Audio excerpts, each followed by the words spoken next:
everyone.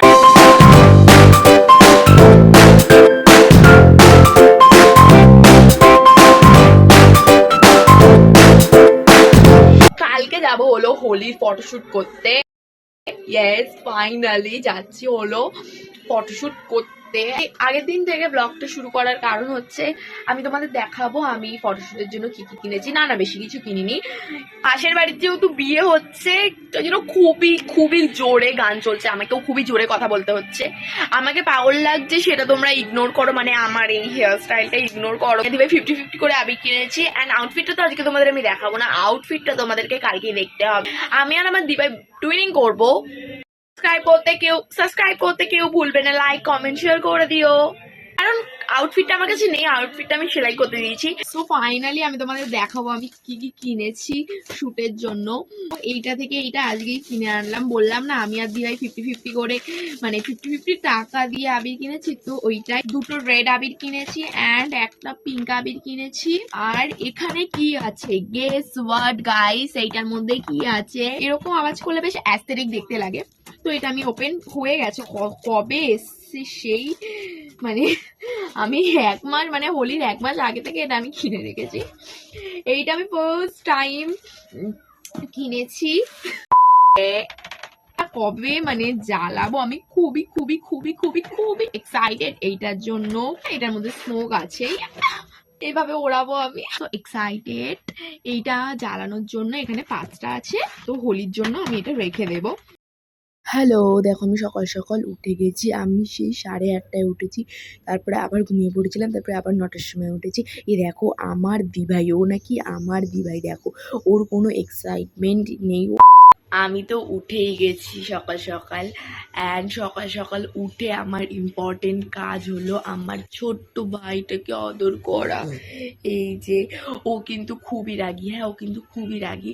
ওকে আদর না করলে ও রেগে যায়, ও কথা বলবে না, পাবে না। কিন্তু খুবই ভালো একটা ছেলে আমাদের, ও আমাদের সব কথা শোনে। সে হাই বেবি, তাকাও তাকাও একটু তাকাও। এইখানে দুটো ডন ঘুমাচ্ছে গাইস, দুটো ডন। তো এইটা আমার ফাইনাল লুক। আমাকে জাস্ট চুমু লাগছে, সত্যি আমাকে খুবই সুন্দর লাগছে আজকে। আউটফিটটা পরে দেখাচ্ছি। মেকআপটা খুবই গ্লোই অ্যান্ড ডিউই হয়েছে অ্যান্ড আমার লুকটাও আমার আজকে খুবই পছন্দ হয়েছে। তো আমি চলে এসেছি, এবার এখন লোকেশন সিলেক্ট করা হচ্ছে কোথায় করব। লোকেশন দিভাইও আমার মতন পরেছে, শুধু প্যান্টটা আলাদা। অ্যান্ড এইটা হচ্ছে কি আর বলবো, একে ইন্ট্রোডাকশন কিছুই দেবার নেই আমার। তো এখানে জল নিয়ে এসেছি, আবির। অ্যান্ড কালকে না বাজে লাগছে না তোদের। তো চলো স্টার্ট করা যাক, তোমাদেরকে সব দেখাবে আমার দিভাই সাইড থেকে। আমাকে কেমন লাগছে অবশ্যই কমেন্টে জানাবে, বলতে হবে না আমাকে ভালো লাগে সেটা আমি জানি। চলো। তো এখানে ফটো তোলা স্টার্ট হয়ে গেছে আর আমি ভালো ভালো পোজও দিচ্ছি। আমি কেমন পোজ দেবো বুঝতেই পারছি না, ভেবে গেছিলাম এই পোজ দেবো ওই পোজ দেবো বাড়ি থেকে, কিন্তু ওখানে গিয়ে সব গুলিয়ে গেছে। লাইক কমেন্ট শেয়ার করতে একদমই ভুলবে না। ভাইকে আবিরের টিকা দিতে গিয়ে কি কাণ্ড, আমি বুঝতেই পারছি না এই দিক থেকে দেবো না ওই দিক থেকে দেবো। অ্যাট লাস্ট আমি কষ্ট করে ওই আবিরের টিকাটা পড়ালাম, আমি শুধু সিঁদুর বলে ফেলছি। আর ও আমাকে শুধু জিজ্ঞেস করছে আমাকে ভাল লাগছে একটাই কথা সারাক্ষণ। আর আমি আর দিভাই দুজনে মিলে ফটো তুলছি, সে কি কাণ্ড, ও রুমাল ফেলছে, ঘড়ি ঠিক করছে, আর আমি তো পুরো হেসে মানে উল্টে আছি। আমি তো আমার দিভাইকে পোজ বলতে বলতে পুরো পাগল হয়ে যাচ্ছি, আর ও একটা পোজ ঠিকভাবে দিচ্ছেই না, সানগ্লাস রাখতে চলে যাচ্ছে, জল খেতে যাচ্ছে। ওই দেখো আমার দিভাই মানে পোজ কি করবে ও বুঝতে পারে না, সারাক্ষণ মুভ করতে থাকে পোজ দিলে, এই ঠিক করবে ওই ঠিক করবে, মানে পাগলও একটা। আমাদের দুজনকে কেমন লাগছে অবভিয়াসলি কমেন্ট করবে। আজকে আমরা টুইনিং করেছি, তোমরা দেখতেই পাচ্ছ। ওকেও আমি জিন্সটাও সেম পরতে বলেছিলাম, ও জিন্সটা ব্ল্যাক পরেছে কেন জানি না। কুর্তিটার লিঙ্ক চাইলে কমিউনিটি পোস্টে চলে যাবে। কুর্তিটা একদমই বাজে এসেছিল, আমরা তো সেলাই ঠেলাই করতে দিয়ে ঠিক করেছি। আর দিভাই তুলছে, হেভি লাগছে দিভাই ফটো। না রে উফ, তুই আমি ব্লগিং করছি সব কি কথা। ভাল লাগছে। আমি যদি আজকে ফটোগুলো পেয়ে যাই আজকে আমি ব্লগের মধ্যে দিয়ে দেবো, তোমরা দেখে নিও লাস্ট। আমি জানি না আমাকে দেখা যাচ্ছে কিনা, খুবই রোদ, এখানে ছাপা আছে, এখানে আমার মেকআপটা ঠিক থাকবে। আমার ফটোগুলো জাস্ট এসছে হয়েছে বলছে ওকে, ও বলছে আমাকে হাসা।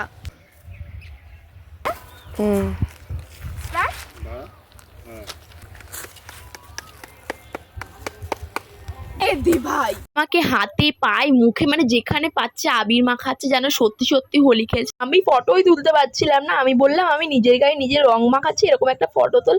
আর ওরা পেছন থেকে কমেন্ট করেই যাচ্ছে।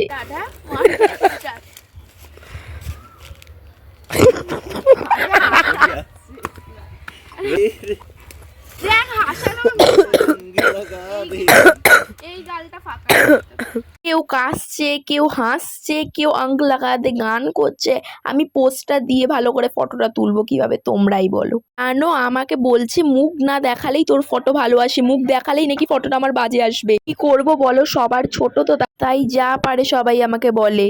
দিদি আর আমার দিদির ছেলে ফটো তুলছে, এরপর আমার দিদির ছেলে সবাইকে আবির মাখিয়ে ভূত করে দিয়েছিল, আর আমিও কিরকম একটা পাগল হয়ে গেছিলাম। তো গাইস আমাদের হয়ে গেছে, চলো বাড়ি চলো। আমরা আবির মেখেছি, আমাদের কোনো প্রবলেম হচ্ছে না। আর এ তুলে দিচ্ছে। আমি যদি আজকের মধ্যে ফটোটা পেয়ে যাই তাহলে এডিট করার সময় লাস্টে দিয়ে দেবো। কানের খুলে আছে, আমাকে খুব মানে কিউট লাগছে, আমি জানি। কোনো আমি নিজেকে দেখিনি, ব্যাক ক্যামেরায় ভিডিও করছিলাম, তাই জন্য বললাম কিউট। সন সে হাই। এদি ভাই এটা কি? তুই তো বললি ওরম মাখা, তোকে সেটা আমি তাতান মাখি। এটা কি? এটা আমি ফটোর টাকা নেবে? আমি এতটাও বাজে আশা করিনি। পুরো হোলি মানে প্রপার যে হোলি হয় ওরকম, তাও হোলিতেও ভালো লাগে মনে হয় এখন যা লাগছে। তবে এখন মায়ের লগে লগে আমাকে এইসব তুলবি না। মা একটু সাই, আমি এখন এই ব্যাগটা মায়ের হাতে ধরিয়ে দেবো। না না আস্তে রাস্তার গাইস, স্মোকটা কি সুন্দর জ্বললো, কিন্তু দিভা একটা বাজি, কাকুর দোকান চলে আস। দিভা একটা বাজির মতন খাচ্ছিল। এগুলো ভিডিও ক্যাপচার কিচ্ছু করা হয়নি গাইস। তো এখন আপাতত এই লুক আমার। এখন আমি কোল্ড ড্রিঙ্কস খাচ্ছি, খুবই খিদা পেয়েছে আমার। অ্যান্ড আজকের ব্লগটা আমি এখানেই এন্ড করছি। Like comment share and subscribe করতে কেউ ভুলো না।